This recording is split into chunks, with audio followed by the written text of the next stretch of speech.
तो भैया क्लास 12 की फिजिक्स विषय के अंतर्गत चैप्टर नंबर 2 चल रहा है और चैप्टर नंबर 2 के अंतर्गत मैंने पिछली क्लास में आप सभी लोगों को संधारित्र के बारे में बताया था कि संधारित्र क्या होता है, संधारित्र का सिद्धांत क्या होता है। आज उसी क्रम में हम आगे बढ़ेंगे और यहाँ पर हम लोग जानेंगे समांतर प्लेट संधारित्र की धारिता का व्यंजक। दो कंडीशन में होता है।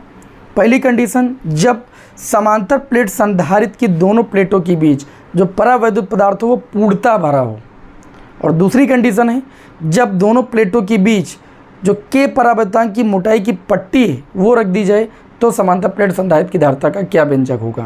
ये दोनों केसेस आज की क्लास में हम सभी लोग सीखने वाले हैं और बहुत ही अच्छे से इसको हम सीखेंगे डिटेल में विद ट्रिक के साथ। जब भी समांतर प्लेट संधारित्र की धारिता निकालनी होती है तो हम एक ट्रिक लगाते हैं। काफ़ी दिन पहले भी मैंने आप लोगों को क्लास दी थी। EVC धारिता निकालने के लिए सबसे पहले हम समांतर प्लेट संधारित्र की प्लेटों के बीच वैद्युत क्षेत्र की तीव्रता निकालते हैं, उसके बाद E के बाद V आता है यानी विभव निकालते हैं, उसके बाद धारिता निकालते हैं। बस 3 स्टेप करना होता है। तो ट्रिक मैं आपके सामने यहाँ पर नोट किए दे रहा हूँ, EVC। इसको याद रखेंगे तो ये डेरिवेशन आपको बोर्ड एग्जाम में पढ़ के नहीं जाना होगा। ठीक, तो यहाँ पर हम बना लेते हैं एक समांतर प्लेट संधारित्र जिसकी पहली प्लेट को धन आवेश से एक समान रूप से धन आवेश से आवेशित किया गया है। जब एक समान रूप से धन आवेश से आवेशित किया जाएगा तो इसका पृष्ठ घनत्व सिग्मा हो जाएगा। ये प्लेट A हो गई और दूसरी प्लेट, इसको देखिए धन आवेश से आवेशित किया गया और ये आपकी हो गई दूसरी प्लेट। प्रेरण की वजह से है ना, इस पर क्या आ जाता है, ऋण आवेश आ जाता है और इसको हमने कनेक्ट कर दिया किससे भाई, पृथ्वी से। अभी आप सब लोग जान चुके हैं। ओके, ये प्लेट हमारी हो गई B। प्लेटों की बीच की दूरी को कितना मान लेते हैं, D मान लेते हैं। प्लेटों के क्षेत्रफल को हम कितना मान लेते हैं, A। ये P1 प्लेट हो गई, ये P2 प्लेट हो गई और माना दोनों जो प्लेटें हैं समान, प्लेटों का समान जो क्षेत्रफल है वो आपका कैपिटल A। प्लेटों का क्षेत्रफल कितना भाई, कैपिटल A। तो लैंग्वेज क्या लिखना है ये आप सभी लोग लिख सकते हैं। ठीक है, यहाँ वाइट बोर्ड है और मैं आप लोगों को सरल से सरल जो है कराने की कोशिश करता हूँ। ठीक है, लैंग्वेज मैं आपको बोल ही देता हूँ तो कॉपी पेन साथ में लेकर बैठे तो ज़्यादा बेस्ट रहेगा। आपको क्या करना है, देखिए माना ढाना जो ये लिखना होता है इसको आप किसी की तरह से रटिए मत, ये फिगर समझिए, यहीं से लिख जाएगा। देखिए कैसे आपको लिखना है कि माना समांतर प्लेट संधारित्र की प्लेटों का समान क्षेत्रफल कैपिटल A है तथा प्लेटों के बीच की दूरी स्मॉल d है। प्लेटों के बीच जो पूरा ये एरिया है, पूरा जो स्थान है, इस पूरे स्थान में के परावैद्युतांक का कोई परावैद्युत पदार्थ भरा हुआ है ना। पहली प्लेट को जब हम प्लस क्यू आवेश देते हैं तो प्रेरण की वजह से दूसरी प्लेट पर क्या आ जाता है, ऋण आवेश उत्पन्न हो जाता है। ये आप सभी लोग जानते हैं। अब सबसे पहले चूंकि प्लेटों के बीच पूरे स्थान में परावैद्युत पदार्थ भरा है तो प्रत्येक स्थान पर जो वैद्युत क्षेत्र की तीव्रता होगी वो आपकी समान होगी, अलग अलग निकालने की जरूरत नहीं। तो हम लिखेंगे, क्या लिखेंगे, प्लेटों के बीच प्रत्येक स्थान पर, कहाँ पर भाई, प्रत्येक स्थान पर वैद्युत क्षेत्र की तीव्रता, वैद्युत क्षेत्र की तीव्रता गॉस की प्रमेय में आप लोग पढ़ चुके हैं।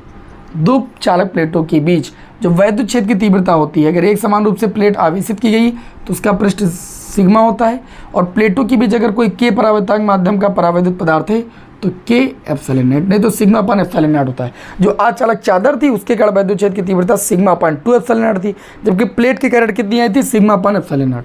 भाई परावैद्युत पदार्थ है तो के लिख देते हैं बस।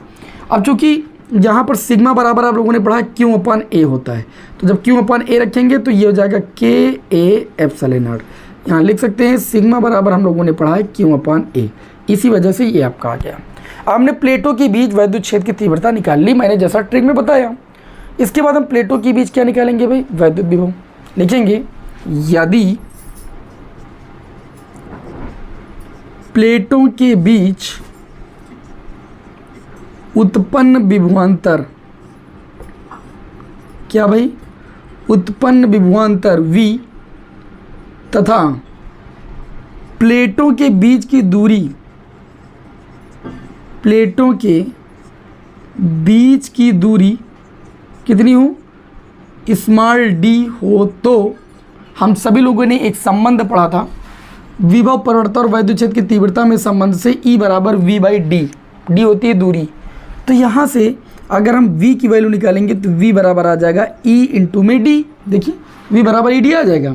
ये मैंने विभव प्रवणता और वैद्युत क्षेत्र की तीव्रता में संबंध से मैंने लिखा है। अब यहाँ पर अगर बात करें तो जो ई की वैल्यू है, ई का मान रख देंगे। ई का मान रखने पर जब हम ई का मान रखेंगे तो v बराबर ई की वैल्यू है क्यू अपान के ए एप्सिलॉन नॉट इंटू में कितना हो जाएगा भाई डी। अब दूसरा स्टेप भी हम लोगों ने कर लिया, वैद्युत विभव भी आ गया। अतः संधारित्र की धारिता आपको पहले से ही पता है। अतः जो संधारित्र की धारिता होती है, संधारित्र की धारिता C बराबर होता है क्यू अपान में V। कितना होता है? क्यू अपान में V। V की वैल्यू रख देंगे, धारिता का मान आ जाएगा क्यू अपान V की वैल्यू आपकी आ चुकी है क्यू डी अपान में के ए एप्सिलॉन नॉट। क्यू से क्यू कैंसिल, ठीक। इस तरीके से C बराबर भाई के एप्सिलॉन नॉट ऊपर चला जाएगा, के ए एप्सिलॉन नॉट ऊपर चला गया, बटे में कितना बचेगा? D बचेगा। ये आ गई समांतर प्लेट संधारित्र की धारिता। ये इसका व्यंजक होता है। यदि निर्वात या वायु के लिए के का मान 1 रख देंगे तो जो धारिता आ जाएगी इसको C नॉट बोल देंगे। C नॉट बराबर हो जाएगा A epsilon not by D, ठीक।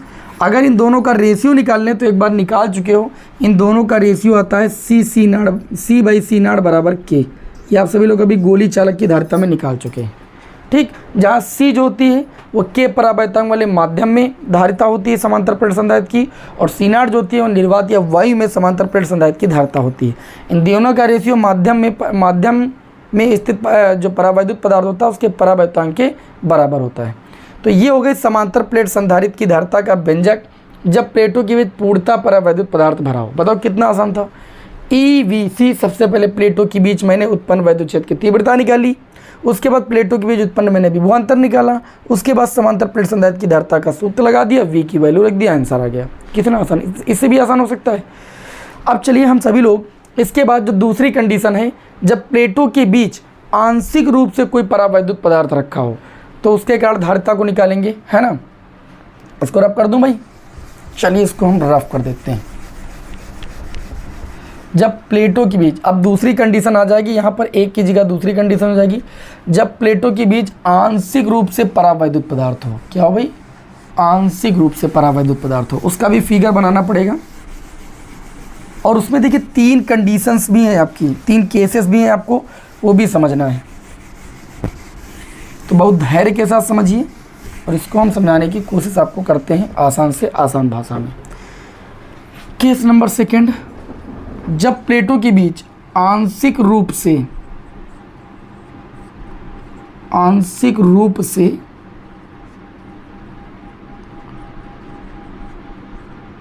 परावैद्युत पदार्थ हो, पदार्थ भरा हो। आंशिक रूप से क्या मतलब? पूरे भाग में परावैद्युत पदार्थ ना हो, छोटे से भाग में हो। मान लीजिए टी मोटाई की कोई पट्टी रख दें। जैसे सबसे पहले हम फिगर बनाएंगे, तो फिगर थोड़ा सा मेरा टेढ़ा मेढ़ा हो जाता है। देखो लकवा मार गया इसके टांगों को, है ना। कभी कभी फिगर बहुत अच्छा बनता है। ये समांतर प्लेट एक हो गई, एक चालक प्लेट हो गई जिसको धन आवेश से आवेशित किया गया है, ठीक। एक समान रूप से धन आवेश से आवेशित किया गया। इसका पृष्ठ घनत्व सिग्मा है। इस प्लेट का क्षेत्रफल कैपिटल A है, और एक दूसरी प्लेट रखेंगे जो दूसरी अनावेशित चालक की प्लेट रखते हैं। प्रेरण की वजह से इस पर ऋणावेश उत्पन्न हो जाता है। थोड़ा सा फिगर बड़ा बनाएंगे क्योंकि इसके बीच में एक वो भी रखेंगे ना, थोड़ा सा गैपिंग करके। ये प्लेट भी है, प्रेरण की वजह से आंतरिक भाग पर इस पर ऋणावेश उत्पन्न हो गया, ठीक। और पृष्ठ घनत्व सिग्मा है। प्लेटों का क्षेत्रफल क्या है? प्लेटों का क्षेत्रफल कैपिटल A। दूसरी प्लेट को हमने पृथ्वी से कनेक्ट कर दिया। ये बात बताने की जरूरत नहीं है, अभी मैंने अभी संधारित्र के सिद्धांत में सब बताया फिगर को समझाते हुए। अब प्लेटों के बीच हम क्या करते हैं, एक के परावैद्युतांक की टी मोटाई की कोई पट्टी रख देते हैं। ये है कितनी मोटाई की? टी मोटाई की है, और इसका परावैद्युतांक कितना है? के परावैद्युतांक की कोई एक पट्टी है, यहाँ पर मैंने बीच में रख दिया है। अब प्लेटों के बीच की दूरी, समांतर प्लेट संधारित्र की प्लेटों के बीच की दूरी d थी। अब यहाँ पर 2 केसेस बन जाएंगे। एक केस बन जाएगा वायु में वैद्युत क्षेत्र की तीव्रता, प्लेटों के बीच वायु वाले स्थान में वैद्युत क्षेत्र की तीव्रता, और प्लेटों के बीच ये परावैद्युत पदार्थ में वैद्युत क्षेत्र की तीव्रता, दो तीव्रताएं निकलेंगी तो परिणामी वैद्युत विभव निकालना पड़ेगा। बस इतना करना है। अभी वहाँ पर पूरे भाग में आपका वैद्युत क्षेत्र की तीव्रता समान थी, इसलिए एक बार निकली। अब यहाँ पर लिखेंगे कि माना एक समांतर प्लेट संधारित्र है, जिस पहली प्लेट को प्लस Q आवेश से आवेशित किया गया, प्रेरण की वजह से दूसरी प्लेट पर आपका ऋण आवेश उत्पन्न हो गया। प्लेटों के बीच K परावैद्युतांक की और T मोटाई की एक पट्टी हमने जो है प्रवेश कराई है, जिसका परावैद्युतांक कितना भाई, K परावैद्युतांक की एक पट्टी को मैंने प्रवेश कराया है। अब यहाँ पर हम क्या करते हैं, सबसे पहले हम सभी लोग लिखेंगे प्लेटों के बीच, बहुत आसान तरीके से बता रहे हैं आपको, प्लेटों के बीच वायु वाले स्थान में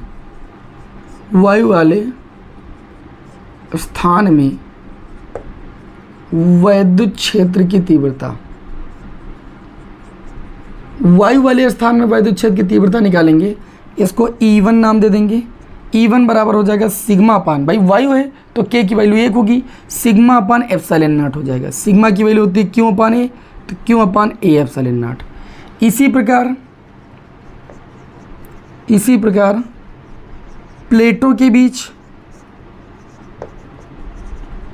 के बीच परावैद्युत जो पदार्थ रखा है ना, परावैद्युत माध्यम में वैद्युत क्षेत्र की तीव्रता निकालेंगे हम। वैद्युत क्षेत्र की तीव्रता, परावैद्युत माध्यम में जब वैद्युत क्षेत्र की तीव्रता निकालेंगे तो इसको नाम दे देंगे E2। E2 बराबर सिग्मा अपान, परावैद्युत माध्यम का परावैद्युतांक K है तो K लेंगे, sigma upon K epsilon not, और सिग्मा की वैल्यू जब रखेंगे तो Q upon K A epsilon not हो जाएगा। दो तीव्रताएं हो गई तो परिणामी वैद्युत विभव तो निकालना ही पड़ेगा। तो लिखेंगे यदि प्लेटों के बीच उत्पन्न विभवांतर V हो तो जो परिणामी विभवांतर होगा वो V1 प्लस V2 के वेग योग से प्राप्त होगा। अब V1 हो जाएगा वायु में, तो वायु में हो जाएगा E इंटू में वायु में जो दूरी हो जाएगी वो आपकी भैया हो जाएगी D माइनस टी। कारण भाई T दूरी में परावैद्युत के परावैद्युतांक की पट्टी रखी हुई, तो वायु वाला स्थान जो बचेगा वो D माइनस टी बचेगा। E इंटू डी होता है, और V2 है परावैद्युत माध्यम में, तो परावैद्युत माध्यम में वैद्युत क्षेत्र की तीव्रता को मैंने लिखा है E2 से, और परावैद्युत माध्यम में जो दूरी है वो आपकी T है, तो मैंने इंटू में T कर दिया, क्योंकि V बराबर E इंटू दूरी ही होता है। ठीक, तो ये हो जाएगा V बराबर E की वैल्यू रख देंगे Q अपान में K A एप्सिलॉन नॉट, ये हो जाएगा D माइनस टी। E2 की वैल्यू रख देंगे Q अपान में K A एप्सिलॉन नॉट, आप देख सकते हैं यहाँ पर, और इंटू में हो जाएगा T। इसमें ले लेंगे हम कॉमन हमको मिल जाएगा Q अपान में K A एप्सिलॉन नॉट। अब थोड़ा देखिए मैंने गलती की, E1 में K नहीं है ना, E1 में K नहीं, तो कॉमन मिल जाएगा Q upon A epsilon not. बचेगा क्या आपका, ब्रैकेट में आपका बचेगा D माइनस टी और प्लस T बाई K। ठीक, तो जैसा कि मेरी ट्रिक कार्य कर रही, मैंने सबसे पहले वैद्युत क्षेत्र की तीव्रता निकाला, फिर विभव निकाला। नाउ तीसरे नंबर पर आ जाते हैं संधारित्र की धारिता पर। संधारित्र की धारिता, जो भैया संधारित्र की धारिता होती है वो C बराबर होती है Q अपान में V। अब मैं V की वैल्यू उठा के रख दूंगा, तो C बराबर Q अपान V की वैल्यू है Q अपान में A एप्सिलॉन नॉट, ब्रैकेट में D minus T plus T by कितना भाई K, है ना। Q से Q आपका कैंसिल हो जाएगा, तो C बराबर A एप्सिलॉन नॉट ऊपर चला जाएगा, A एप्सिलॉन नॉट अपान में ब्रैकेट में ये बचेगा D माइनस टी और प्लस T बाई K। ये आ जाएगी जब T मोटाई की पट्टी रखी होगी समांतर प्लेट संधारित्र की प्लेटों के बीच, तो ये आपका व्यंजक आ जाएगा धारिता का। अब इसमें 3 केसेस होते हैं, शॉर्ट में आपको समझा देते हैं। केस नंबर फर्स्ट होता है जब इन प्लेटों के बीच पूर्णतया मतलब के T मोटाई की परावैद्युतांक की पट्टी न हो, पूरे भाग में परावैद्युत पदार्थ हो। जब पूरे भाग में परावैद्युत पदार्थ होगा तो जो T की वैल्यू है वह D के बराबर हो जाएगी, क्योंकि पूरे भाग में होगा, D दूरी में हो गया। तो T के स्थान पर जब D रखेंगे, शॉर्टली में समझा रहे हैं, T के स्थान पर जब D रखेंगे, क्योंकि पूरे भाग में आपका परावैद्युत पदार्थ हो जाएगा, तो ये D माइनस डी 0 हो जाएगा। हो जाएगा ना। और यहाँ पर डी बाई के बचेगा, के ऊपर चला जाएगा तो इस स्थिति में जो धारिता आ जाएगी, पहला केस हो जाएगा जब टी बराबर डी हो तो इस स्थिति में जो धारिता आ जाएगी वो के एप्सिलॉन नॉट बाई डी आ जाएगी, जो कि अभी मैंने पहले वाले में निकाला था, पहले वाले केसेस में। अगर परावैद्युत पदार्थ पूरे भाग में भरा होगा तो जो डी की वैल्यू है वह टी की वैल्यू जो है वह टी परावर्तक वाली पट्टी की मोटाई है वो पूरे में डी भर में हो जाएगी, तो टी की वैल्यू डी के बराबर हो जाएगी। टी बराबर डी होगा तो डी माइनस डी जीरो हो गया, डी बाई के तो के ऊपर चला गया, डी नीचे बचा, तो इस स्थिति में धारिता ये हो जाएगी। पहला केस। केस नंबर सेकेंड भी आप लोग जान लीजिए, इसी में सारे केस आ जाएंगे। केस नंबर सेकेंड ये होगा कि अगर यहाँ पर हम क्या करें, ये जो टी मोटाई की पट्टी ये ना हो, निर्वात या वायु हो इसके बीच में, तो निर्वात या वायु होगा तो टी बराबर कितना हो जाएगा, टी बराबर जीरो। और टी बराबर अगर जीरो हो गया भाई, जब निर्वात या वायु होगा तो के परावर्तक की कोई पट्टी नहीं होगी, तो टी की वैल्यू अगर शून्य रखेंगे तो धारिता कितनी आएगी, देखो यहाँ शून्य रखा, यहाँ शून्य बटे के रखेंगे पूरा शून्य हो जाएगा, तो केवल इतना बचेगा A epsilon not by D. तो निर्वात या वायु में यही तो समांतर प्लेट संधारित्र की धारिता होती है, देखो इससे भी आ रहा है। और केस नंबर एक थर्ड बन जाएगा आपका, केस नंबर थर्ड ये कहता है कि इसके बीच जो भी मैंने पट्टी रखी है वह परावैद्युत पदार्थ एक धातु हो। पट्टी क्या हो, धातु की पट्टी हो। अगर धातु की पट्टी होगी ना तो जो धातु के लिए के का मान होता है वो इन्फिनिटिव होता है। कितना होता है, इन्फिनिटिव। और के का मान भैया जैसे यहाँ इन्फिनिटिव रखेंगे तो टी बाई इन्फिनिटिव मतलब जीरो हो जाएगा, किसी भी संख्या के बट्टे में इन्फिनिटिव का मान जीरो होता है। केवल आपका बचेगा ए एप्सिलॉन नॉट और बटे में डी माइनस टी। ये केस नंबर थर्ड हो गया। तीन स्थितियों में मैंने धारिता का व्यंजक बताया, साथ ही में मेन धारिता का व्यंजक भी मैंने आपको निकाल के बताया। तो दोनों केसेस में मैंने आप लोगों को समांतर प्लेट संधारित्र की धारिता का व्यंजक ज्ञात करना बताया, एक छोटी सी ट्रिक के माध्यम से, ईवीसी के माध्यम से। स्क्रीनशॉट लेना है लीजिए फट से, कोई दिक्कत वाली बात नहीं। और बाकी क्लास कैसी लगी, चैनल पर नए सब्सक्राइब कर लीजिए। नेक्स्ट क्लास में आगे की क्लास के साथ आपको मिलते हैं। जय हिंद, वंदे मातरम।